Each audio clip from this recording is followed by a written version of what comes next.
ქართლშიც არის. მოგესალმებით დილამშვიდობისა დაუბრუნდით პირდაპირ ეთერში და რასაკვირველია ილია მეორის ჩვენი პატრიარქის გარშემო ვაგრძელებთ საუბარს და ამჯერად დავბრუნდით სტუმართან ერთად. კი ბატონო. ერეკლე საღლიანი პოეტი შემოგვიერთდა დილის პალიტრაში. მოგესალმებით ბატონო ერეკლე. როგორ ბრძანდებით თქო ახლა რომ გკითხოთ პასუხი ნათელია.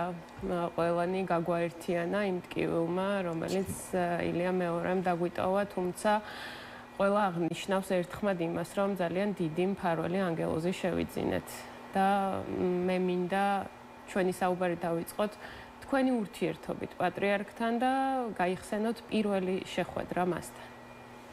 ჩვენი ურთიერთობა ის გახლავთ რომ ჯერ კიდევ სანამ მოხდებოდა უწმინდესის და უნეტარესის აღსაყდრება ჩვენ ვიყავით მისი დიდი მხარდამჭერები. დაუვიწყარია ჩემთვის 1977 წლის ნოემბერი საშინელი სიცივე იყო. საშინელი სიცივე. და ბრწყინავდა პირდაპირ უწმინდესი.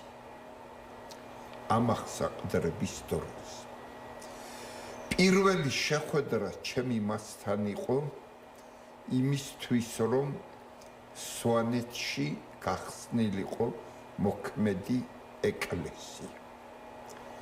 და მან მითხრა რომ მეო შეზღუდული ვარო და მესხეთში უფრო ნიშნულოვანი ახლა ეკლესიის გახსნაო. ვინაიდან იქ ცხოვრები ქართველები არა მართლმადიდებლურად ინათლებიან. მე ვთხარი უწმინდეს მესხეთში უფრო საჭიროა ვიდრე სვანეთში თქვა და მოვითმეთ მეთქი სვანები თქვა. წამოდგა ჩამიხუტა მკერდში. ეს იყო ჩემი პირველი შეხვედრა.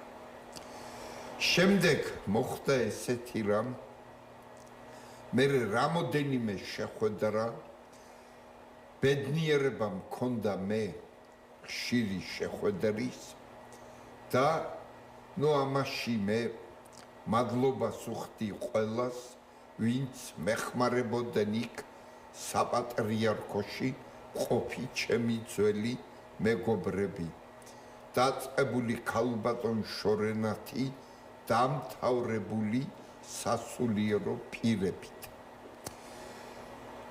ჩემი მეგობარი ანსამბლ რუსთავის სოლისტი დათო გველესიანი მირეკავს. უწმინდესმა დამავალა ქართულ ხორბალზე სიმღერის დაწერა. და ერთი ჯეჯილის მეტი ლექსი არ არისო. და იმ ჯეჯილზე იოსებ დავითაშვილის ლექსია ლაპარაკი უამრავი სიმღერაა დაწერილი. რამდენი მაქვს რო თქვა ხვალ დილამდე როგორ შეუძლო თქვა აი როგორც კიდა ისევ და კიდა საბედნიეროდ დაიწერა ლექსი. შემდგომ ჩოხოსნებთან მერაბ კირკიტაძესთან ზაურ ტყეშელაშვილთან აღარა ცოცხალია ცხონოს ღმერთოის ბეჟან ხურციძესთან და გელა უგრეხელიძესთან ერთად მივედით საპატრიარქოში. წავკითხე ლექსი. პასუხი არ გაინტერესებთ? შვილო, ეს შენი დაწერილი არ არის. ვაიმე წამივიდა ქული.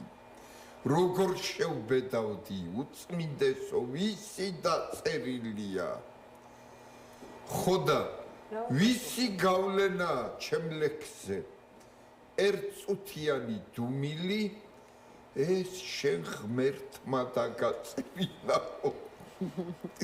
ამოვისუნთქე მერე, ამოვისუნთქე და მე ყველა ყველა სიკეთესთან ერთად როგორი ბრძოდა ქართული ჯიშების გადასარჩენად.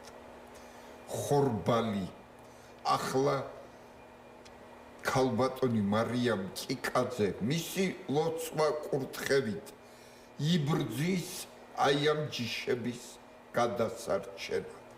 შემდეგ უნიკალური ქართული ჯიშის ძაღლსაშენი, რომელიც გაშენდა უშუალოდ მისი თხოვნით და ყველა სფეროს მოიცავდა. ყველა სფეროს. სვანები იტყვიან ასეთ ადამიანზე, ასეთ სასულიერო პირზე, ქვის გულში იხედებაო. ქვის გულში იხედებოდა ჩვენი პატრიარქი. და ნახეთ სვანების დატირებაც ხალხს ძალიან ემოციური იყო ყველასთვის. ეს იყო ოღონდ ზარი, რომელიც ითქვა სიონთან, ყველამ აღნიშნა სიონის ტაძართან იქ ბადრი ქალდანის ხელმძღვანელობით ჯგუფი მართლა მოზარეებისა. მე ერთი რამე მინდა განვაცხადო. ზარი არის ურთულესი შესასრულებელი. შეიძლება იყო მაღალი დონის ლოტბარი, მაღალი დონის მომღერალი, ზარი არ იცოდა. ზარს ვერ ამბობდე. ერთადერთი კაცი, ვისაც შეეძლო, ზარიც ეთქვა და ყოფილიყო მაღალი დონის ლოტბარი იყო ისლამ ფიუფანი. ბევრმა აღიარებენ თვითონ არ უარყოფენ, ზარი არ ვიცით. აი სიონთან რო ზარი ითქვა გუშინ, ნუ დამაჟრიალა რა. მე მახსოვს ერთი მერაბ კოსტავას გასვენებაში ზაურგერლიანის ხელმძღვანელობით ითქვა ზარი, მეორე ითქვა გუშინ ბადრი ქალდანის ხელმძღვანელობით. ეს იყო სასწაული. ხალხი მოვარდა, შემოგვეხვია, კი რაღამ დაგვახრჩო იქ. და მინდა დავსინო, რომ სამწუხაროდ ვერ შევძელით, რომ სამებაში თქმულიყო ეს ზარი. დიდი გულისტკივილით მინდა აღნიშნო ეს. თუმცა ქართულმა ხალხმა უბრალოდ პატრიარქმა შეძლო ის, რომ ქართული ხალხი ისე გაერთიანებინა. კი, სიკვდილითაც. კი, ნამდვილად. სიკვდილითაც. აი ეს ადამიანებიც ნახე, უწმინდეს რო სიცოცხლეში ლანძღავდნენ, სანთლებით ხელში. კი ბატონო, ბრავად იყო ასეთი. კი. ალბათ თავიანთ ცოდვილ სულსაც ავედრებდნენ უფალს.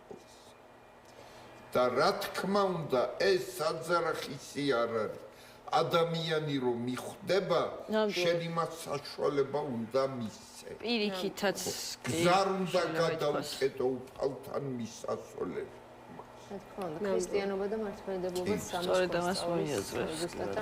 მე მინდა აი წერილი მაქვს მინდესზე ხო და ეს ცოტა მე მგონი ჯობია ეგ წერილი და სხვათა შორის როცა მე წავკითხე მას ნუ სოდაო მითხრა და მე მეუპასუხე უწმინდესო მე ყველაფერში გემორჩილები თქვენ ერთადერთი ამაში არ გემორჩილები თქვა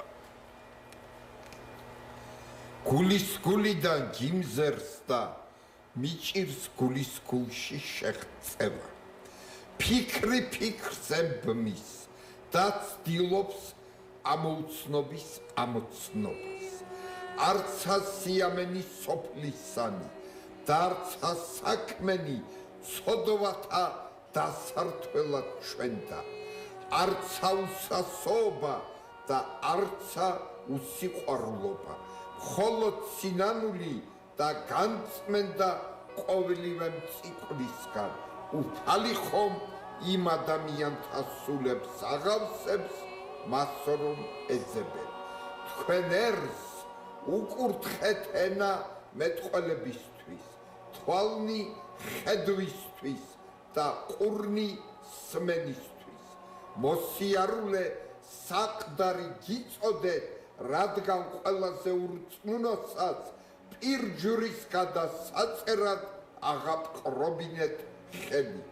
გადარჩენილ იმედად გსახეთ, რადგან უსასო ქართველს სასო მიკერძეთ და დარიალის კარიბჭესავით უტეხი ზღუდე აღუმართეთ.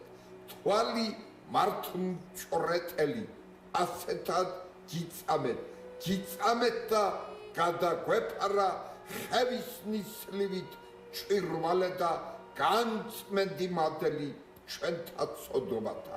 სულიერი მახვილი ასე ვფიქრობ და ფიქრში სახება ჯვარი მამხილებელი ავზრახვათა და ფუჭად გამრჯეთა. ღვთით ქართული ტრადიციული მენტალიტეტი ეყრდნობა ქრისტიანულ ზნეობრივ ნორმებს. რამდენი ძალა და ენერგია შეალიეთ მის დაცვას. უფლისკენ ტოლვა ხომ სულის მარადიული წყურვილია. რამდენჯერ ვიდექით არჩევანის წინაშე, ამ სოფლიური თუ იმ სოფლიური ცხოვრება, წარმავალი ყოფა თუ ცხონება საუკუნოი, ადამიანი როგორც მიწიერი ბალასტი თუ მარადისობის წილყრილი. რა რთულ დროში მოგიწიათ ცხოვრება, რამდენჯერ დასცა და ზენამ თქვენი მოთმინება. განაიოლიყო წყემსთავრობა იმ ქვეყანაში, სადაც უბლისგმობა სახელმწიფო იდეოლოგიის რანგში იყო აყვანილი.